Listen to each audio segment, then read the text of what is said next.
Hi, this is Dan McCarty. Once again, I'm coming to you on behalf of MarketingManSite.com. And today, we're going to talk to you about the concept of the new product life cycle. The new product life cycle. And once again, I want to credit my friends, Drs. Peralt, Cannon, and McCarthy. I used their book, some of the charts in their book, Basic Marketing, available from McGraw-Hill. The product life cycle is a fairly straightforward concept. Just like people, products or industries go through phases. They're introduced or they're born, they grow up, they mature, they reach their peak, and then they decline, and eventually they die. So just like people, industries and products go through a cycle. Now, there are 4 phases to the product life cycle. One is introduction. The second is market growth. The third, market maturity. And the fourth and final phase is market sales decline. Now, this chart that I'm putting up right now shows all of the 4 phases. And the top line are the industry sales. When I'm talking industry now, I'm saying, for example, high-definition television as an industry. So as that's introduced, these would be the phases high-definition television would go through, or frozen foods, whatever. So total industry sales, and on the bottom line is total industry profit. Now I'm going to take you through each one of the 4 phases, and we're going to talk about the different attributes of each phase, because your expectations and your marketing program needs to change for each of the different phases of the new product life cycle. Let's start with market introduction. One of the things you'll notice is that profit is below 0. So during the introduction stage, you tend to have negative profits in most situations. Why is that? Well, it's logical. You don't really have sales built up. People don't know about you. Yet you have to put out advertising and consumer promotion and different events to both get awareness of you, to get interest in trials. So you're spending a lot of money in the early phases, and you're not making a whole lot of profits. So that's the characteristics of the introduction phase. The second phase is market growth. That's a great phase for a new industry. If you'll notice the bottom line, the profit line, the market growth marks the point of maximum industry profits. So you can sales are steeply increasing, and since it's a new industry, competition hasn't quite arrived yet, or it's just starting to arrive. So we're making really good profits. And you can see that during this phase, sales increase dramatically, and the profits tend to go up dramatically, but they peak during the period of market growth. This is when competitors start to look at the industry. They say, this guy's got a pretty good deal. He's making some money, the sales are growing up, he's making some good profits. I'm going to enter that industry too.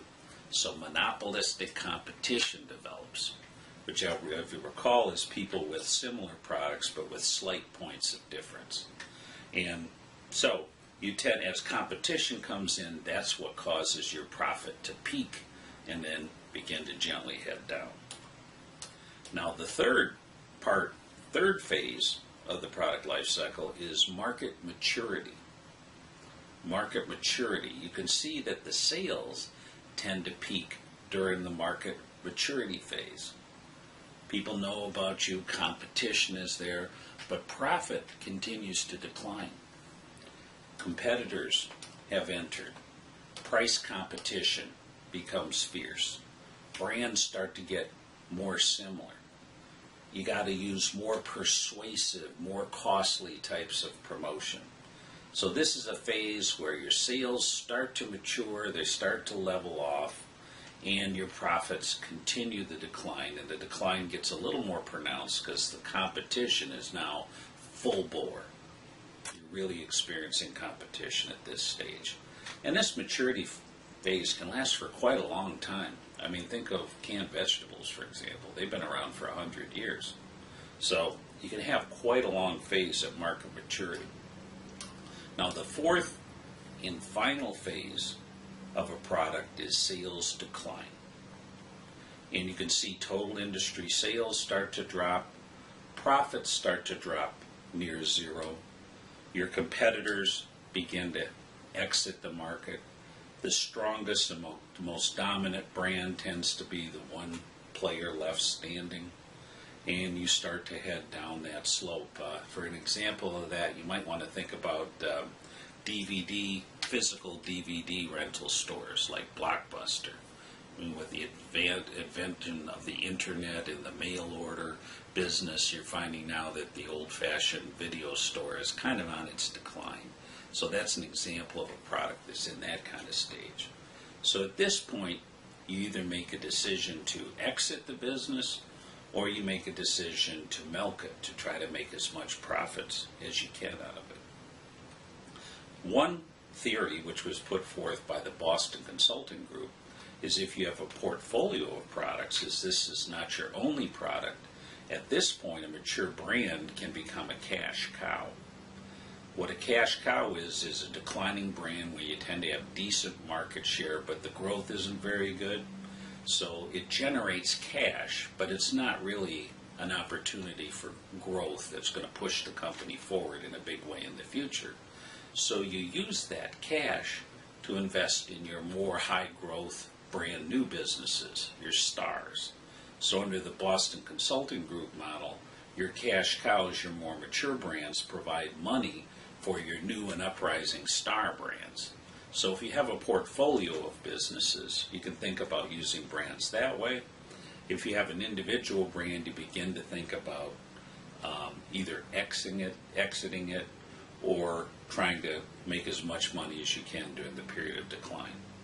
The real genius of this phase is sometimes people can find new life for an industry like that. If you remember Arm & Hammer baking soda, it used to be a product that was used for scratch baking. And who does that anymore? Not very many people. So this product was going in a sales decline, and someone came up with the idea, okay, let's put it in the refrigerator and position it as a product that can be used to absorb odors. Well, that became so popular and gave new life to the product that people said, hey, if it can make my refrigerator smell fresher, why can't it make clothes smell fresher? So they came out with Arm & Hammer detergents. Why can't make my breath smell fresher? They came out with Arm & Hammer toothpaste. So they actually created a whole brand new life cycle for this mature and dying product, Arm & Hammer baking soda. It was kind of a once-in-a-lifetime brilliant marketing move that I really admire a lot. So if you're lucky and you get creative, you can maybe figure out a way to give your product more life in a different form. So the key point here of the product life cycle is, first of all, the marketing mix changes during the product life cycle.